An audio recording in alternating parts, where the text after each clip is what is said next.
매사가 잘 되는 충만한 복을 주시옵기를 간절히 원하오며 살아계신 예수님의 이름으로 기도드리옵나이다. 아멘.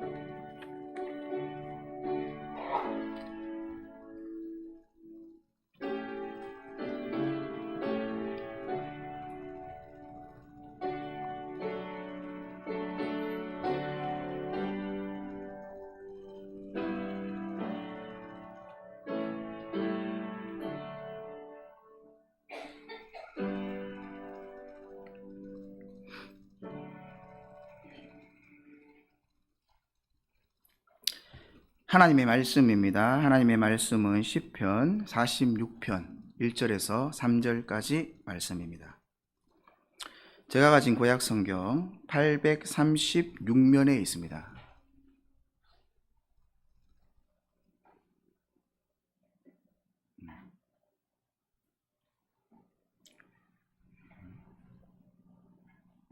우리 다 찾으셨으면 한 목소리로 봉독하겠습니다. 시작. 하나님은 우리의 피난처시요 힘이시니 환난 중에 만날 큰 도움이시라.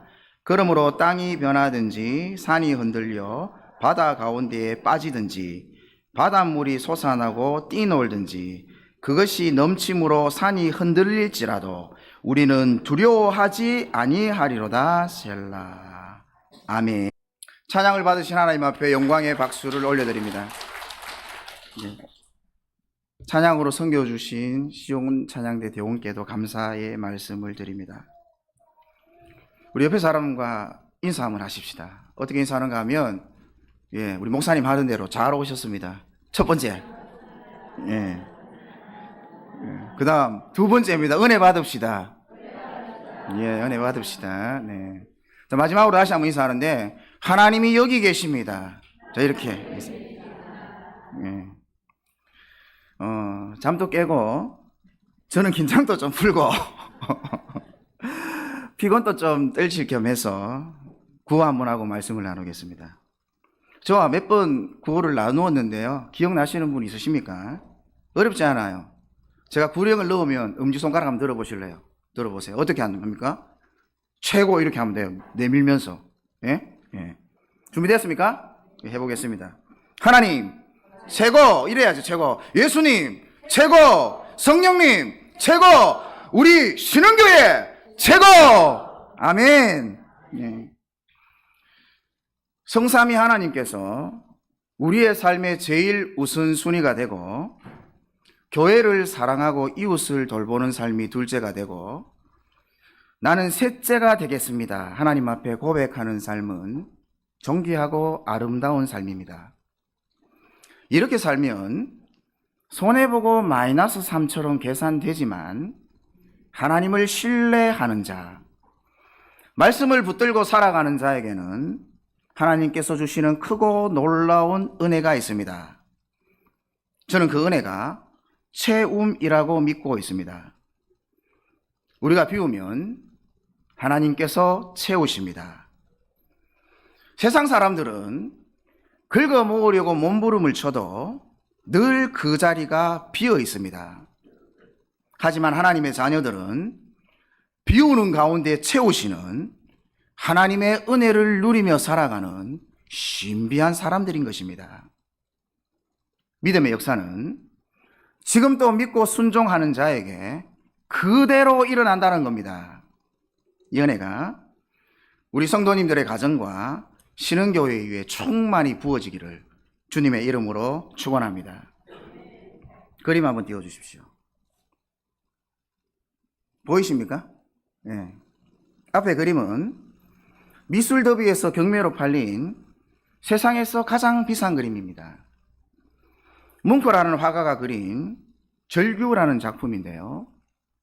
이 그림은 2012년 5월 2일에 뉴욕에서 1억 1992만 2,500달러에 팔렸습니다. 그 당시 환율로 계산하면 우리 돈 1,500억 정도가 됩니다.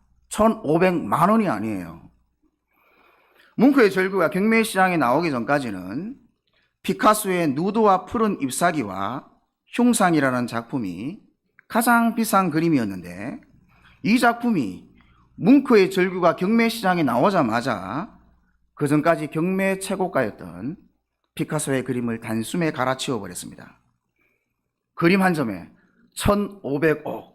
대단하지요? 5억짜리 아파트 300채를 살 수 있는 돈입니다. 무슨 이유로 이 그림이 이렇게나 비싼 그림이 되었을까요? 평론가들에 의하면 뭉크의 절규가 엄청난 인기를 끄는 이유는 현대인들이, 오늘을 살아가는 사람들이 느끼는 두려움 때문이다. 이 두려움을 실감나게 묘사했기 때문이라고 말을 합니다. 자, 우리 이제 그림 한번 들여다보십시다. 해가 질 때 구름이 핏빛처럼 무슨 색깔입니까? 붉은색으로 나타나고 그 앞에서 일그러진 모습으로 두려움에 떨고 있는 사람의 모습을 그렸습니다. 어찌 보면 이 그림은 현대의 모습이며 우리의 모습이기도 한다는 것입니다. 세상을 한번 들여다보십시다. 세계 도처에서 일어나는 전쟁들, 지금 또 전쟁 진행 중이지요. 우크라이나와 러시아 3년째입니다. 이스라엘과 하마스, 헤즈볼라의 전쟁이 중동 전쟁으로 확산되고 있고, 세계 도처에서 일어나는 묻지마식 테러, 수많은 인명피해를 가져오는 갖가지 사건과 사고 앞에 우리가 사는 세상이 하루도 평안을 누릴 수 없는 곳이 되어버렸습니다. 한국은 어떻습니까? 문경은 어떤가요? 한국도 이제 자연재해로부터 안전한 곳이 되지 못합니다. 올여름 폭염으로 채소, 과일이 다 타버렸대요. 그래서 배추 한 포기 값이 10,000원 이상 뛰어버렸습니다. 얼마나 놀라운 일입니까? 사회법이 개인 모두를 안전하게 지켜주지 못하고 있습니다. 범죄 증가율은 날마다 높아지고 있습니다. 우리 대한민국은 남북의 대립 속에 늘 긴장 관계를 유지해오고 있습니다. 인류는 점점 발전하고 풍요로워졌지만 정작 우리의 내면의 삶의 만족과 평강은 찾아보기 힘든 세상이 오늘 우리가 발붙이고 살아가는 곳입니다. 작게는 우리의 삶을 돌아보아도 이 땅에는 슬픔도 있고 고통도 있고 큰 환난이 있다는 것을 바로 알 수가 있습니다. 불안전한 세상 속에 살아가는 우리에게 삶의 문제가 있는 것은 당연한 것입니다. 오히려 나는 아무 염려가 없어, 나는 아무 근심거리가 없다라는 것이 비정상적입니다. 삶이 문제의 연속이다라는 이 명제는 참입니다. 맞지요? 불완전한 세상 속에서 완벽하지 못한 인간이 어떻게 완전한 삶을 살 수가 있겠습니까? 그러면 여기서 우리는 중요한 질문 하나를 던져야 합니다. 삶이 문제의 연속이다. 내가 내 삶을 들여다보니까 끊임없이 문제가 있더라. 이것을 인정한다면 우리는 삶의 문제 앞에서 어떻게 해야 할까요? 우리 성도님들은 지금까지 주어진 크고 작은 문제들을 어떻게 해결해 오셨습니까? 오늘 본문은 그 해답을 정확하게 명확히 대답해 주고 있습니다. 우리 1절 말씀 다시 한번 띄워주십시오. 제가 읽어보겠습니다. 하나님은 우리의 피난처시여 힘이시니 환난 날에 만날 큰 도움이시라. 1절에 보시면 하나님을 피난처로 삼고 살아갈 것을 해답으로 말해주고 있습니다. 하나님을 피난처로 삼고 살아가는 사람들은 현실에 놓여있는 문제가 아무리 크고 높다 한들 좌절하거나 낭망할 이유가 없습니다. 그분은 완전하시며 우리의 모든 문제를 해결해 줄 수 있는 능력이 있으시기 때문입니다. 피난처라는 말에는 두 가지의 중요한 복선의 의미가 깔려 있습니다.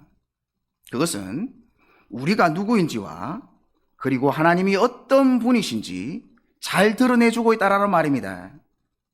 먼저 우리는, 나는 피난처가 필요로 하는 연약한 존재라는 것을 말해주고 있습니다. 아무리 무성한 잎이라도 가을이 오면 다 떨어집니다. 아무리 찬란한 인생이라 할지라도 사라질 때가 올 뿐만 아니라 끊임없는 고통과 환난을 만나는 것이 우리의 인생이라는 말입니다. 그렇기 때문에 연약한 인간에게는, 나에게는 우리의 고통과 슬픔을 치료해 줄 피난처가 필요로 하라는 말입니다. 인간은 하나님 없이 살 수 없도록 하나님께서 그렇게 만들어 놓으셨습니다. 여기에는 물어서도 안 되고 따져서도 안 돼요. 이것은 창조의 원리인 것입니다. 큰 고통을 당한 권사님 한 분을 신방한 적이 있습니다. 제가 이 교회 오기 전에요. 신방 가운데에 그 권사님이 이렇게 말씀하셨어요. 목사님, 하나님이 주신 평안을 맛보면요, 세상의 것들이 별것 아닙니다. 세상의 문제들이 그렇게 커 보이지 않아요. 이렇게 말씀을 하셨습니다. 제가 위로를 드리려고 갔는데 오히려 위로를 받았습니다. 인류는 못 속이는 것 같습니다. 저는 세상적 성공을 부정하는 것이 아닙니다. 다만 하나님이 주시는 위로부터 오는 평안은 그 무엇과도 비교할 수 없고 바꿀 수 없는 기쁨과 행복이 그 안에 들어있다는 사실입니다. 그렇기 때문에 인간이 삶의 문제를 근본적으로 극복할 수 있는 유일한 길은 오직 예수 안에 거하는 것입니다. 그래야 진짜 평안이 무엇인지 맛보게 되고 진짜 행복이 무엇인지 누리게 된다는 겁니다. 예수 믿으면 행복해집니다. 맞습니까? 물어보겠습니다. 예수 믿고 행복하십니까? 아유, 이럴 때 아멘 하셔야지. 언제 아멘 하시려고요? 예수 믿고 행복하십니까? 네, 그러면 우리 한번 따라 하십시다. 나는 예수님 믿고 세상에서 가장 행복한 사람입니다. 하나님이 우리를 이렇게 만들어 주셨다라는 말입니다. 누리고 살아야죠. 또한 피난처에는 하나님이 어떤 분이신지도 잘 드러내주고 있습니다. 하나님은 세상을 지으신 창조주요, 우리의 인생을 구원하신 구원자이시기 때문에 하나님만이 우리에게 진정한 안전을 주실 수 있다는 겁니다. 시편 18편 2절 말씀에는 우리가 의존하는 하나님을 좀 더 세밀하게 말해주고 있습니다. 우리 18절 2절 말씀 보이십니까? 같이 한번 읽어봅시다. 시작. 여호와는 나의 반석이요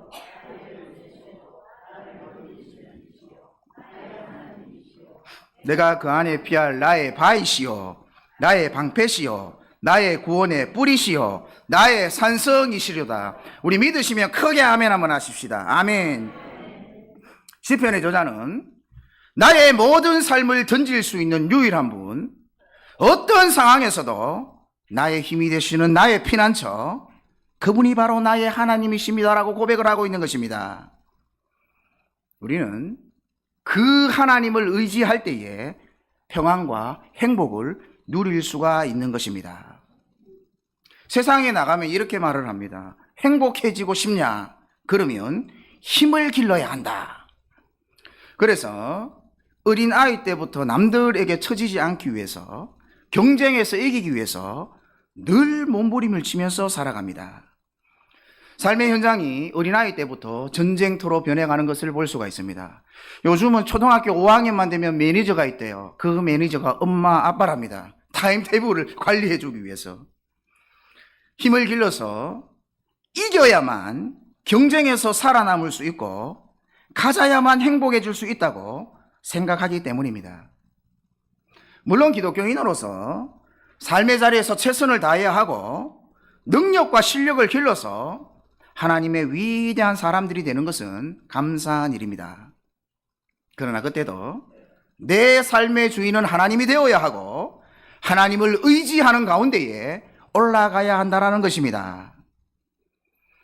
하나님 없는 성공은 한낱 흩날리는 먼지에 불과합니다. 하나님이 한번 후 불어버리시면 모든 것이 단숨에 사라진다는 말입니다. 여러분, 나폴레옹을 아십니까? 들어보셨지요? 그가 남긴 유명한 말이 있습니다. 뭐라고 했습니까? 내 사전엔 불가능이 없다. 멋져 보이십니까? 그러나 그 안에는 치명적인 실수가 있습니다. 그는 철저히 자신을 의지하는 사람이었고 자신의 능력과 실력으로 세상을 정복할 수 있다고 믿었습니다. 그리고 정복 전쟁에 나섰습니다. 성공했습니까? 실패했습니까? 실패했습니다. 그는 하나님을 의지하지 않고 자신을 너무 믿은 나머지 자기가 세상의 주인이 되어야겠다는 야욕으로 망해버렸습니다. 우리는 자신을 믿는 삶이 아니라 살아계신 하나님을 의지하고 주님을 피난처로 삼고 살아야 행복한 삶, 승리의 삶을 살 수가 있는 것입니다. 시편 7편에 보시면 우리 PPT 한번 띄워주십시오. 7편 말씀이 시작하기 전에 저런 표제가 붙어 있습니다. 다윗이 베냐민 사람 구시의 말로 인해 여호와께 드린 노래, 이런 제목처럼 붙어 있는 게 있는데 이걸 표제라고 합니다. 이 표제는 이 시의 배경을 잘 설명해 줍니다. 구시가 누구인지 정확히 알려진 바는 없지만 사울과 같은 베냐민 지파 사람으로 다윗에게는 적대적인 감정을 지닌 자였습니다. 그러나 장수이거나 유명한 자는 아니었습니다. 시편 7편 1편은 이렇게 시작을 합니다. 여호와 내 하나님이여 주께 피하오니 나를 쫓는 모든 자에게서 나를 구하여 건지소서.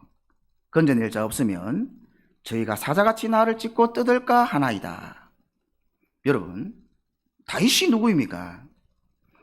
소년 시절 다윗은 골리앗 앞에서도 떨지 않고 당당하게 나아갔던 자, 그가 바로 다윗입니다. 그런데 어떻게 별것 아닌 저 구시 앞에 저리로 벌벌 떨 수 있는지 저는 납득이 되지 않았습니다. 저 같으면 구시 정도는 하나님 앞에 기도도 하지 않고 직접 처리하려고 했을 것입니다. 골리앗 앞에서도 떨지 않았던 다윗이 저런 별 볼 일 없는 구시 앞에서 벌벌 떠는 것을 보고 이 시를 쓴 사람이 진짜 다윗인가 의심이 들기도 했습니다. 그러나 다시 성경을 묵상하는 가운데에 골리앗과 구시 앞에서 다윗의 태도는 언제나 일관성이 있다는 것을 깨달았습니다. 다윗은 하나님을 무한히 신뢰한 자였습니다. 하나님을 신뢰했기 때문에 골리앗이 무섭지 않았습니다. 그러나 자기를 신뢰하지 않았기에 구시도 무서웠던 겁니다. 골리앗을 이긴 것은 하나님에 대한 믿음 때문이었습니다. 다윗은 골리앗도 하나님을 믿고 기도하면 이길 줄 알았습니다. 그런데 더 훌륭한 것은 저 별것 아닌 구시도 하나님께 기도하지 않고서는 이길 수 없다는 것을 알았다는 사실입니다. 우리가 여기서 명심해야 될 사실이 있습니다. 기도는 내가 해결할 수 없는 문제만을 위해 하는 것이 아니라 우리 일상의 모든 문제를 기도 제목으로 삼을 때에 하나님의 역사가 일어난다라는 말입니다. 내 사전에 불가능이라는 없다라는 이 유명한 말을 남긴 나폴레옹과 다윗의 차이가 뭔 줄 아십니까? 다윗은 하나님을 신뢰하였고 나폴레옹은 자기 자신을 신뢰했습니다. 다윗은 하나님을 자신과 세상의 주인으로 삼았고 나폴레옹은 자기 자신을 자신과 세상의 주인으로 삼았습니다. 누가 이겼습니까? 누가 승리를 했습니까? 우리의 피난처 되시는 하나님은 우리에게 피할 수 있는 그늘을 제공해 주실 뿐만 아니라 우리에게 새 힘을 주시는 하나님이시며 어떤 환난 중에서도 의지할 수 있는 큰 도움이십니다. 그분이 바로 나의 하나님, 우리의 하나님, 신흥교회의 하나님이십니다. 믿으시면 아멘 한번 하십시다. 아멘. 인생을 살다 보면 홍해 같은 큰 문제 앞에 고통을 당할 때가 있습니다. 아무리 몸부림을 쳐봐도 어떻게 할 수 없는 상황으로 눈물 짓는 때가 있습니다. 그러나 그때에도 변하지 않는 진리는 하나님이 나의 피난처라는 사실입니다. 그분은 우리가 도움이 필요할 때 뒷짐을 지고 계시는 분이 아닙니다. 우리 아픔을 보시고 고통의 절규에 귀를 기울이시고 그 가운데에 함께 계시는 분이라는 사실입니다. 그러므로 진정한 평안은, 행복은 상황이나 환경에 달려있는 것이 아니라 나를 지키는 분이 누구인가를 믿는 믿음에 달려있다는 것입니다. 세상이 무너져도 하나님이 나의 피난처인 사람은 새롭게 일어나야 하고 일어날 수가 있는 것입니다. 하나님을 피난처로 삼아 살아가는 자의 고백이 무엇인지 아십니까? 오늘 2절 3절이죠. 한번 본문 띄워주십시오. 제가 한번 읽어봅니다. 그러므로 땅이 변하든지 산이 흔들려 바다 가운데에 빠지든지 바닷물이 솟아나고 뛰놀든지 그것이 넘침으로 산이 흔들릴지라도 우리는 두려워하지 아니하리로다. 땅이 변하고 산이 흔들려 바다 가운데 빠져도 두렵지 않다라는 것입니다. 그 이유가 무엇일까요? 이 피해가 나에게는 미치지 않을 것이라는 신념 때문이 아닙니다. 또한 모든 사람에게 골고루 미치는 고난이기 때문에 나도 참을 수 있다라는 정신적 위안이 아닌 것입니다. 어떤 상황 속에서도 나와 함께 하시는 하나님에 대한 믿음 때문인 것입니다. 고통이 찾아오고 아픔의 눈물이 나의 일상이 된다 하더라도 하나님이 나와 함께 하시기 때문에 두려워하지 않는다라는 것입니다. 이 믿음이 우리 성도님들의 고백이 될 수 있기를 주님의 이름으로 축복합니다. 시편 1편은 복 있는 사람에 대해서 소개를 합니다. 복 있는 사람은 악인들의 길을 따르지 아니하며 죄인들의 길에 서지 아니하며 오만한 자들의 자리에 앉지 아니하고 오직 여호와의 율법을 즐거워하여 그는 율법을 묵상하는 자로다. 그는 시냇가에 심은 나무와 같다고 말합니다. 여기서 시냇가의 의미는 잔잔하고 평온하고 아름답다는 그런 의미가 아니라 큰 강, 깊은 강이라는 뜻으로 해석하는 것이 더 적절합니다. 그러면 이렇게 됩니다. 복 있는 사람은 화면 한번 띄워보실래요? 어떤 사람인가? 복 있는 사람은 시냇가에 심은 나무와 같다고 이렇게 해석이 되는데 시냇가의 의미가 뭐라고 했습니까? 깊은 강 그리고 큰 강이라고 말을 했습니다. 제가 원어로 더 직역을 하면 더 한국말을 원어에 가깝게 해석하면 이렇게 됩니다. 복 있는 사람은 큰 강, 깊은 강가에 뿌리 박힌 나무와 같다. 이렇게 성경이 말하고 있습니다. 사랑하는 성도 여러분, 깊은 강에 뿌리 내려진 나무는 비바람 태풍이 몰아쳐도 끄떡하지 않습니다. 복 있는 사람은 비바람 태풍을 피해가는 사람이라기보다는 거기에 끄떡하지 않는 사람이라는 것입니다. 왠 줄 아십니까? 하나님이 우리의 피난처가 되어주시기 때문입니다. 하나님 곁에 누우면 폭풍 가운데서도 힘을 얻고 하나님 앞에 엎드리면 세상이 모르는 새 힘을 얻게 된다는 것입니다. 죽음의 위기 가운데서도 담대함을 얻습니다. 이것이 하나님을 믿는 사람들이 누리는 위대한 특권인 것입니다. 실제 있었던 이야기 하나 하고 말씀을 정리하겠습니다. 미국 시카고에 아내와 4딸을 둔 행복한 아버지가 있었습니다. 그 아버지 이름은 호레티오 스태포드라는 사람입니다. 유명한 변호사였고 대학 교수로서 남부러울 것 없는 사회적 지위와 명성을 가진 분이었습니다. 그런데 어느 날 그의 아내와 딸이 프랑스로 여행을 떠났는데 요객선이 침몰하여 4딸을 잃었습니다. 겨우 살아남은 아내를 데려가기 위해 그는 배에 올랐고 순항하는 어느 날 선장이 다가옵니다. 그리고 이렇게 말을 합니다. 스태포드 씨, 이제 당신의 4딸이 잠겨있는 그 바다 위를 지나갈 것입니다. 그의 마음이 어땠을까요? 그는 선실로 돌아왔습니다. 그리고 아픔과 슬픔으로 밤이 새도록 하나님께 울부짖어 기도했습니다. 하나님은 그에게 찾아오셨고 그는 하나님을 만났습니다. 그리고 지금껏 한 번도 체험해보지 못한 평안을 맛보게 됩니다. 그리고 찬송시를 지었는데 그 찬송이 바로 찬송가 413장 내 평생에 가는 길입니다. 이 찬송은 큰 슬픔을 당한 한 인간이 주님을 만나고 난 후에 불렀던 기쁨의 노래입니다. 제가 가사를 한번 읽어보겠습니다.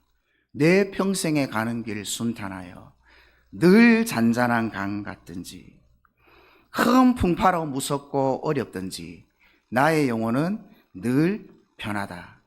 내 영혼 평안해. 내 영혼 평안해. 자신의 죽음보다 더 고통스러운 슬픔 앞에서 오직 여호와를 피난처로 삼고 살아갈 수 있는 자만이 부를 수 있는 찬양인 것입니다. 사랑하는 성도 여러분, 말씀 정리합니다. 이제 저를 보십시오. 행복해지기 원하십니까? 승리하는 삶을 살기 원하십니까?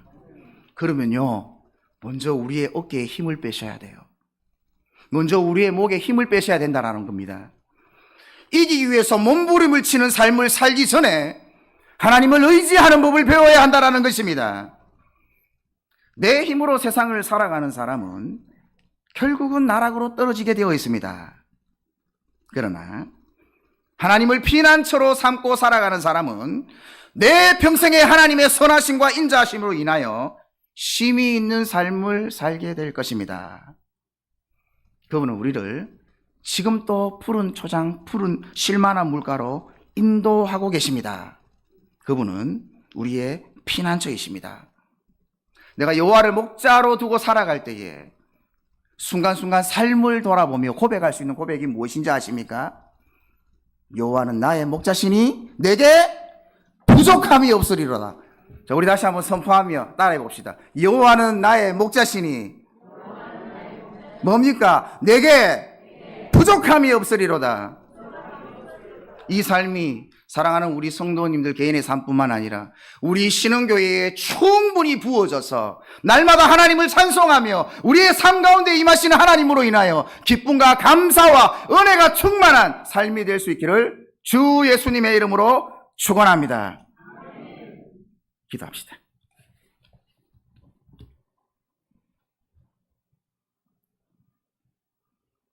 하나님 아버지, 말씀이 육신이 되어 우리 안에 거하게 하시고 오늘 들은 말씀 붙들고 하나님을 피난처로 삼고 여호와는 나의 목자시니 내게 부족함이 없습니다. 이 고백을 순간순간 날마다 하나님 앞에 드리며 행복한 삶, 승리의 삶을 살아가는 우리 신흥교회 성도님들 될 수 있도록 주여 도와주시옵소서. 오늘 말씀 가운데에 고백했던 것처럼 나는 예수님 때문에 세상에서 가장 행복한 사람입니다. 이 고백을 날마다 하나님 앞에 드리며 또 이 행복을 나누며 살아가는 우리 사랑하는 신흥교회 성도님 될 수 있도록 은혜를 다하여 주옵소서. 감사를 드리며 예수님 이름으로 기도합니다. 아멘. 413장 찬송입니다. 제가 배경을 좀 설명해 드렸는데요. 우리 같이 이 찬양을 부르면서 하나님이 주시는 은혜, 평안, 감사 회복시켜 주옵소서. 이런 마음으로 함께 찬양합니다.